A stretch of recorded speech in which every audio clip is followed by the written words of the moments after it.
मध्य प्रदेश के नए मुख्यमंत्री डॉक्टर मोहन यादव उज्जैन में भगवान महाकाल के दर्शन के बाद भोपाल पहुंचे, जहां उन्होंने शाम को विधिवत कार्यभार संभाला है।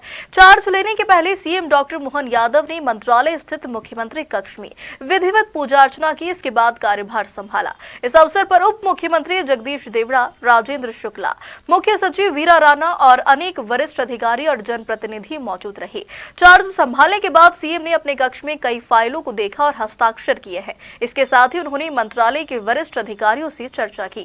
मंत्रालय में चार्ज संभालने के बाद सीएम डॉक्टर मोहन यादव ने पहली कैबिनेट बैठक ली, जिसमें कई अहम फैसले लिए गए हैं।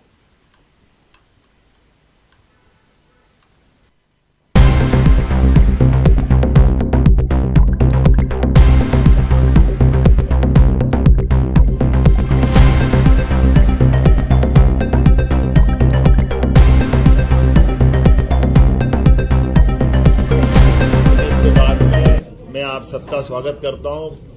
विलंब से बात आई, इसकी मैं थोड़ी क्षमा चाहता हूं। 2, 3, 4 बड़े, वैसे तो हमने काफी निर्णय आज किए हैं इस कैबिनेट की बैठक में, जिसके माध्यम से दूरदृष्टि से, दूरगामी दृष्टि से स्टेट के लिए वो बड़े सबके लिए हित में भी रहेंगे।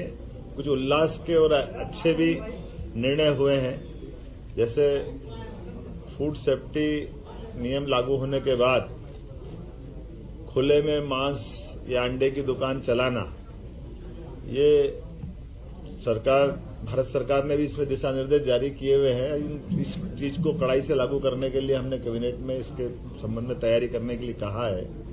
और चूंकि इस दिशा में योग्य प्रकार से जन जागरण भी हो जाए और जिनको ये बिजनेस करना उनको उसके दायरे भी बता दिए जाए, कैसे करना है, क्या करना है, उनको भी इन सारी बातों के अवेयरनेस के साथ। लेकिन शासन के स्तर पर हमने निर्णय किया है कि ये चीजों को लेकर के जनता की सुरक्षा भी जरूरी है और जिनका व्यवसाय करना है या जिनको इसको खाद्य पदार्थ के उपयोग में लेना है तो वो उनकी जान भी जोखिम में नहीं डाले।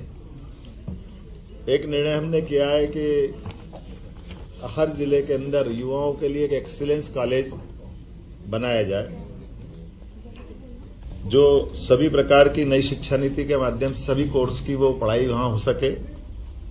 लगभग 52 कॉलेजों का चयन हम कर रहे हैं। अगले सत्र से ये सभी कॉलेज चालू करेंगे, जिसमें सभी प्रकार के कोर्स, अगर वो डिग्री है तो पीजी होंगे, बस की व्यवस्था होगी और प्रधानमंत्री एक्सीलेंस कॉलेज के नाम से उनको जाना जाएगा।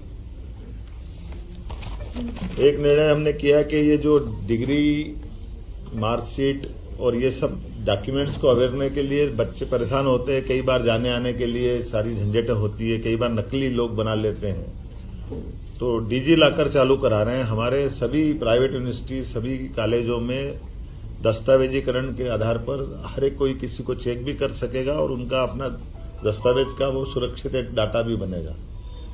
तो सरकारी 16 यूनिवर्सिटी, 52 प्राइवेट यूनिवर्सिटी, सभी में इसको लागू करने के संबंध में आज निर्णय किया है। एक आदतन अपराधी जो बार बार अपराध करता और छूट जाते हैं, इनके लिए होम डिपार्टमेंट से कहा है तो 437, 38, 39 के अंतर्गत सीआरपीसी में इन पे दंडात्मक कार्रवाई करते हुए उनकी अगर जमानत भी होगी तो जमानत निरस्त कराएं, ताकि क्राइम पे कंट्रोल करने की दिशा में लॉ एंड ऑर्डर की दृष्टि से बड़ा महत्व का निर्णय है। एक प्रदेश में, वैसे तो सबको मालूम है, सुप्रीम कोर्ट ने गाइडलाइन दी है ध्वनि विस्तारक यंत्रों को लेकर के। तो ध्वनि विस्तारक यंत्रों को तो अपनी तय समय सीमा के अंदर और जो उनकी मर्यादा उसमें उनको अपनी उपयोग करना चाहिए।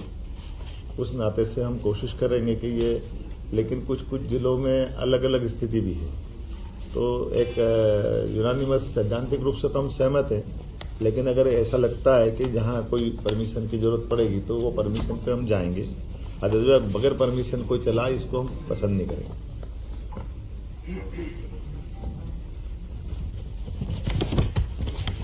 साइबर तहसील तेंदुपत्ता संग्रहण के लिए 3000 की प्रति बोरा की जो हमारी सीमा थी, अब उसको 4000 रुपये प्रति बोरा करने के आदेश इसको जारी करने के लिए बता दिया गया। एक साइबर तहसील का दायरा भी 1 जनवरी 2024 से कोई भी अपना दस्तावेज का पंजीकरण कराता है, अर्थात रजिस्ट्री कराता है, तो अलग से नामांतरण कराने के लिए जाए, वो परेशान हो, इसके बजाय जैसे रजिस्ट्रार ऑफिस में रजिस्ट्री कराएंगे उसी समय उसकी सारी प्रोसेस नामांतरण की भी हो जाए। तो ये एक सरलीकरण है जिसके माध्यम से एक ऑलरेडी दस्तावेज बन रहा है, तो बार बार अब विभागों में नहीं जाना चाहिए, ऐसी अपेक्षा है। इस सीमा का उल्लंघन करेगा तो उसके लिए कार्रवाई करेंगे।